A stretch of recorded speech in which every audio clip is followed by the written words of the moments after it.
Hello guys, আসসালামু আলাইকুম। আজকে আমি টক দই দিয়ে কি রান্না করি, জর্দানের খাবার দেখতে থাকেন। যে আমি জর্দানের দেশে আইসা রান্না করতে পারতেছি এবং ওদের খাবার আমার রান্না করা আমার অভিজ্ঞতা হয়ে গেছে। এখন আমিও এই কারণে একটু আপনাদের কাছেও শেয়ার করি যে জর্দানের দেশে কি রান্না করা হয়।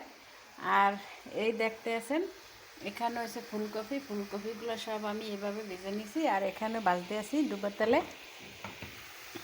আর এখানে দিয়েছি মুরগি সেদ্ধ, দেখতে আছেন। এই মুরগিগুলো এভাবেই এমনি শুধু এলাইচ আর পেঁয়াজ রসুন দিয়ে সেদ্ধ দিছি, এখানে আর কোনো কিছু দেওয়া হয় না। আর এই মুরগিগুলো দিয়ে আমি এখন এই ফুলকপি আর টক দই দিয়ে রান্না করব। আর এই তো দেখতে আছেন ফুলকপি এখানে। আর সর্বশেষে আমি এই যে রসুনটা দেখতে আছেন, রসুনটা দিয়ে ঘি দিয়ে বাগার দেওয়া হবে। এই টক দইয়ের ভিতরে মুরগিটা আমি সেদ্ধ করে এখানে সব মিক্স করব।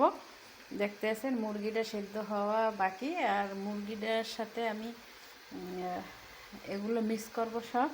আর এটার সাথেই শুধু জাল দিয়ে নেব।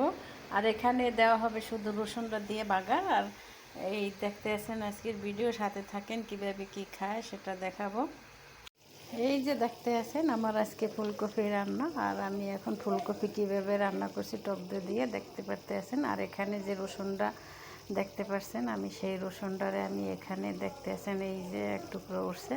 তো এখানে আমি ঘি দিয়া সেই রসুনটারে ভেজে নিয়েছি। আর ভেজে এই টক দইয়ের ভিতরে ফুলকপিটা আর এখানে যে মুরগি ছিল, মুরগির এটা এখানে মিক্স করে দিয়ে দিয়েছি।